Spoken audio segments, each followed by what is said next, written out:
So hello everyone, कैसे हैं आप सभी लोग। I hope all are you doing is good to.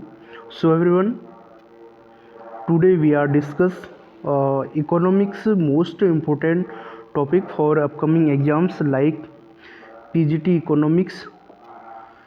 यह टॉपिक जो है आपके एग्ज़ाम के पॉइंट ऑफ व्यू से काफ़ी महत्वपूर्ण होता है।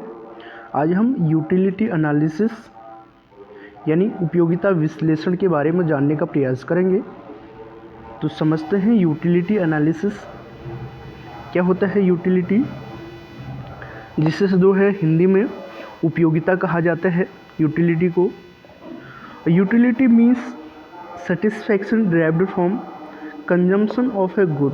यानी यूटिलिटी का मतलब क्या होता है। Utility means satisfaction derived from consumption of a good, यानी कि कंज्यूमर को एक गुड को कंज्यूम करके जो सेटिस्फैक्शन प्राप्त होता है वही जो है आपका यूटिलिटी कहलाता है। Utility also called want satisfying power. Utility जो है also called want satisfying power. Okay, the concept of utility first given by Bentham in 18th century. Question पूछा जा सकता है कि यूटिलिटी का कॉन्सेप्ट सबसे पहले कब दिया था और किसने दिया था। तो सबसे पहले जो है यूटिलिटी का जो कॉन्सेप्ट दिया है बेंथम ने दिया है इन 18th सेंचुरी को। According to Marshall, utility is actually measurable in terms of money. ये भी क्वेश्चन पूछा जा सकता है कि किसके अनुसार यूटिलिटी को मेजर किया जाता है इन टर्म्स ऑफ मनी। तो मार्शल के अनुसार जो है यूटिलिटी को मेजर किया जाता है आपका मनी में। According to Marshall, utility is actually measurable in terms of money. Utility is independent. और यह भी क्वेश्चन पूछा जा सकता है कि क्या यूटिलिटी स्वतंत्र है या परतंत्र है या किसी पर डिपेंड करती है। तो यूटिलिटी जो है स्वतंत्र होती है यानी इंडिपेंडेंट होती है। इसमें जो है एक अगली अवधारणा आती है जैसे introspective methods is used for utility. यानी कि आपका एक कॉन्सेप्ट यूज किया जाता है यूटिलिटी में, इंट्रोस्पेक्टिव मेथड। इंट्रोस्पेक्टिव मेथड मतलब कि आप खुद को जानते हैं। Is used for utility, it means by judging self observation. यानी कि इसके माध्यम से, इंट्रोस्पेक्टिव मेथड के माध्यम से आप खुद को जज करते हैं आपकी क्या यूटिलिटी है, क्या वांट है। इसका यूज़ किया जाता है इंट्रोस्पेक्टिव मेथड का यूटिलिटी में। According to Marshall, marginal utility does not change with the price. यह क्वेश्चन भी पूछा जा सकता है कि किसके अनुसार जो है total marginal utility does not change with the price. किसके अनुसार? मार्शल के अनुसार जो है टोटल जो मार्जिनल यूटिलिटी होती है वो चेंज नहीं होती है with the price. Marginal utility is significance for determine the price of A commodity. यानी कि वस्तु की कीमत निर्धारित करने के लिए सीमांत उपयोगिता महत्वपूर्ण होती है। For determine the price of A commodity, यानी कि एक कमोडिटी की प्राइस को डिटरमाइन करने के लिए आपका क्या मार्जिनल यूटिलिटी महत्वपूर्ण रोल रखती है। The marginal utility is helpful for explain the paradox of value. यानी कि जो मार्जिनल यूटिलिटी होती है पैराडॉक्स ऑफ वैल्यू यानी मूल्य के विरोधाभास को एक्सप्लेन करने में या समझाने में हेल्पफुल रहती है या सहायक होती है। Example, water diamond paradox. Water diamond paradox का कॉन्सेप्ट जो है एडम स्मिथ ने दिया है। क्वेश्चन काफ़ी बार पूछा गया है कि जल हीरा विरोधाभास का कॉन्सेप्ट किसने दिया है। तो किसने दिया है आपका एडम स्मिथ ने। वाटर की अगर बात करें वैल्यू ऑफ यूज होता है ना। वाटर वैल्यू ऑफ यूज, अगर किसी व्यक्ति को जो है प्यास लगी है तो उसके लिए जो है वाटर यूजफुल रहेगी कंपैरिजन टू डायमंड। यानी कि डायमंड के कंपैरिजन में जो है वाटर उसके लिए यूजफुल रहेगी। और diamond value of exchange, diamond की जो वैल्यू होती है वैल्यू ऑफ एक्सचेंज होती है। क्या होती है? Value of exchange. Professor Fisher use util for measuring utility. Professor Fisher ने यूज किया था आपका यूटिल फॉर मेजरिंग यूटिलिटी, यानी प्रोफेसर फिशर उपयोगिता को मापने के लिए उपयोग करते हैं। क्वेश्चन पूछा जा सकता है कि किसने यूटिल फॉर मेजरिंग यूटिलिटी का कॉन्सेप्ट दिया है, तो प्रोफेसर फिशर ने दिया है। अब बात करते हैं कार्डिनल यूटिलिटी एनालिसिस, यानी जिसे जो है गणनावाचक यूटिलिटी एनालिसिस कहा जाता है। कार्डिनल यूटिलिटी का मतलब होता है कि हम अपने यूटिलिटी को, अपनी उपयोगिता को नंबर के फॉर्म में मेजर कर सकते हैं या न्यूमेरिकल फॉर्म में मेजर कर सकते हैं। Cardinal utility means satisfaction of consumer can be measured in quantitative terms like 5 units, 10 units and 15 units। यानी कि कार्डिनल यूटिलिटी का मीन्स होता है कि satisfaction of consumer can be measured in terms of quantitative term। Many professors like Dupit, Gosselin, Walras, Menger, Jevons support this view. यानी कि आपसे question पूछा जा सकता है कि कार्डिनल यूटिलिटी एनालिसिस को किस किस इकोनॉमिस्ट ने या प्रोफेसर ने सपोर्ट किया है, तो आपका ड्यूपिट हो गया, उसमें गोसेन हो गया, वॉलरस हो गया, मेंजर हो गया, जेवंस हो गया, इसको जो है सपोर्ट किया है। और मार्शल ने भी कार्डिनल यूटिलिटी एनालिसिस का कॉन्सेप्ट दिया था।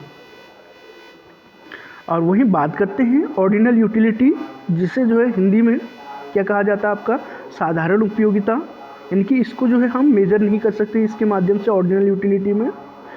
इस यूटिलिटी के माध्यम से हम यूटिलिटी को सिर्फ कंपेयर कर सकते हैं या एक क्रम में लगा सकते हैं, ऑर्डर में लगा सकते हैं।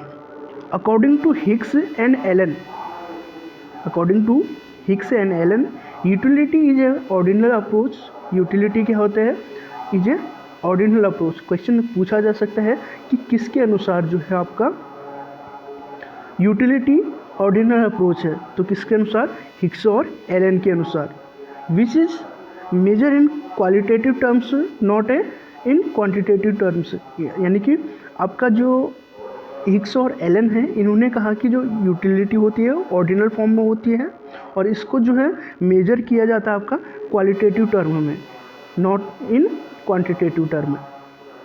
Indifference curve approach based on ordinal approach. और जो इंडिफरेंस कर्व है, उदासीनता वक्र और जिसे तटस्थता वक्र के नाम से भी जाना जाता है, वो बेस्ड है आपका ऑर्डिनल यूटिलिटी एनालिसिस पे या अप्रोच पे। अब बात करते हैं relation between total utility and marginal utility. Relation between total utility and marginal utility.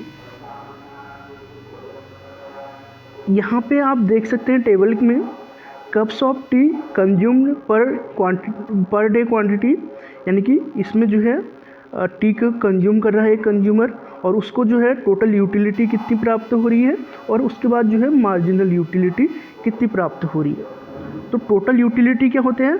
Summation of marginal utility. Total utility क्या होता है आपका? Summation of marginal utility. Total utility equal to summation of marginal utility. वहीं अगर हम बात करते हैं अब मार्जिनल यूटिलिटी की, यानी एमयू की बात करते हैं, तो एमयू का क्या होता है? डेल्टा टी यू डेल्टा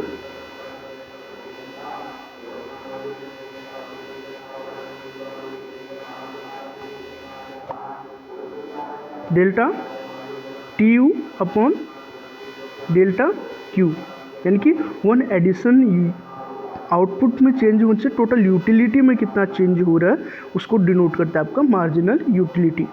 तो आप देख सकते हैं टेबल में शो किया गया है आपका, जब जो है कंज्यूमर 1 कप टी को कंज्यूम कर रहे हैं तो उसको टोटल यूटिलिटी आपका कितनी यूनिट के बराबर प्राप्त हो रही है? आपका 12 यूनिट के बराबर हो रही है। और मार्जिनल यूटिलिटी फर्स्ट कब जब हम या कंज्यूमर कंज्यूम करते हैं तो उसको जो है टोटल यूटिलिटी के बराबर ही मार्जिनल यूटिलिटी मिलती है।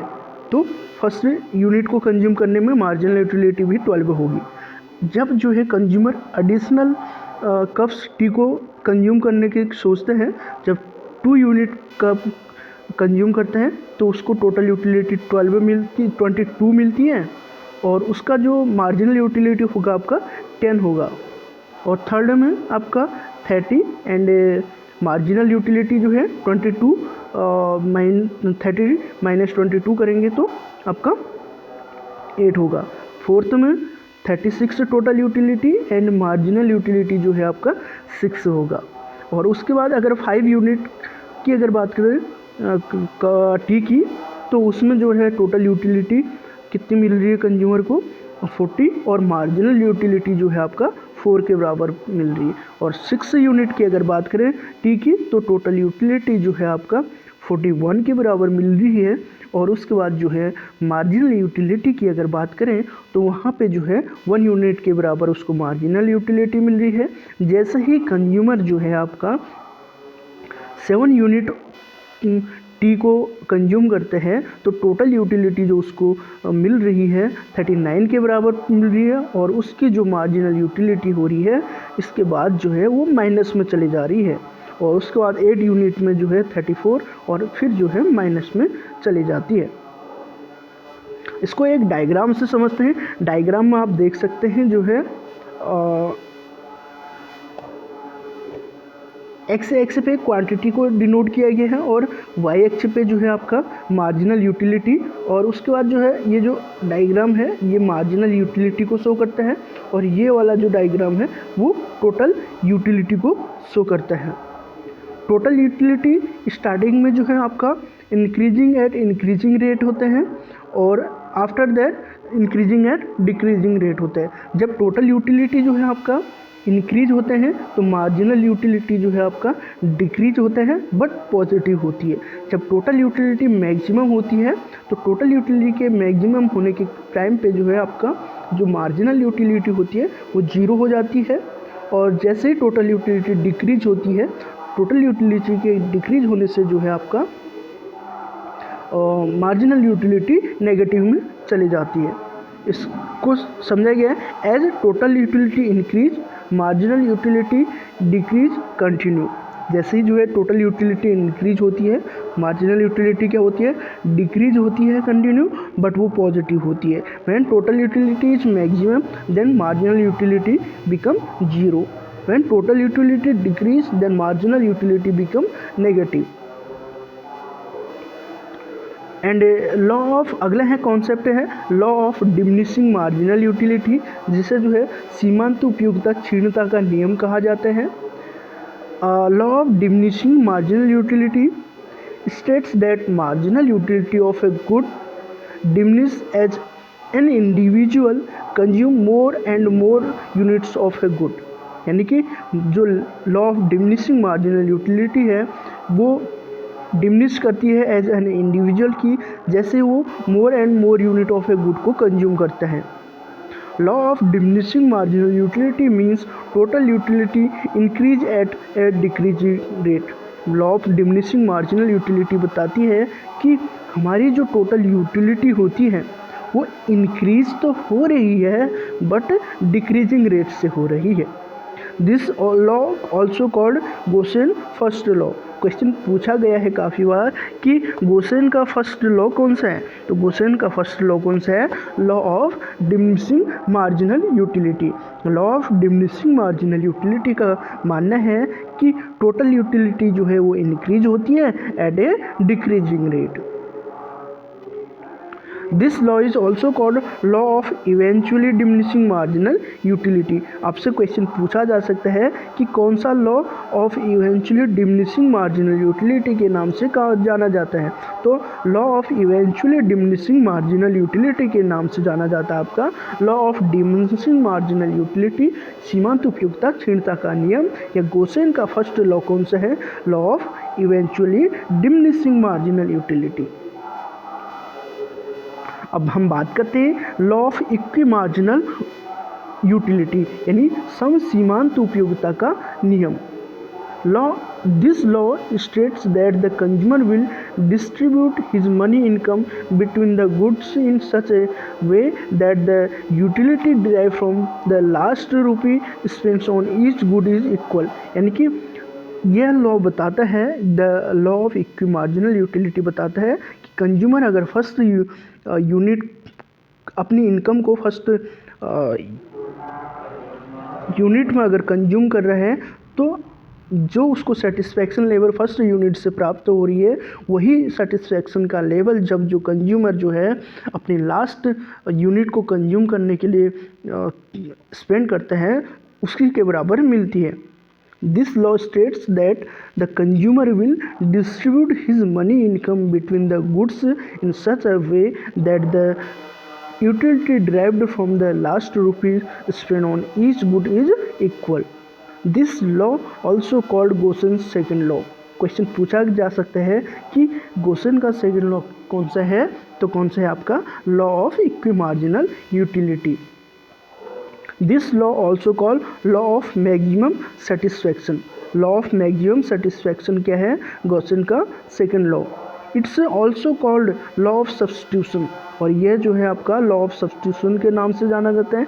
And according to Lord Robinson it is law of economics. It is law of economics.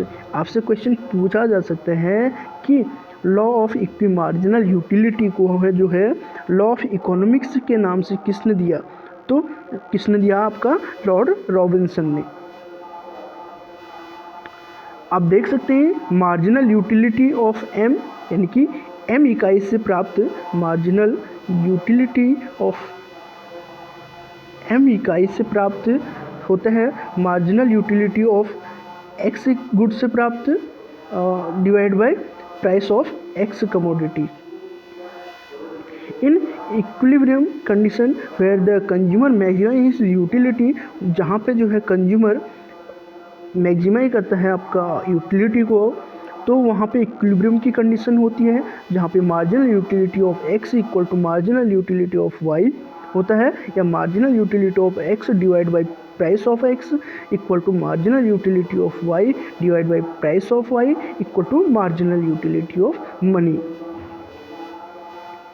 धन्यवाद। आशा है कि यह वीडियो जो है आपके लिए यूजफुल रही होगी, और बने रहिए हमारे साथ वन स्टॉप एजुकेशन पोर्टल में। वीडियो आपके लिए जो है यूजफुल रहती है तो चैनल को सब्सक्राइब कीजिए और वीडियो को लाइक कीजिए और साथियों के साथ जो है शेयर कीजिए। धन्यवाद।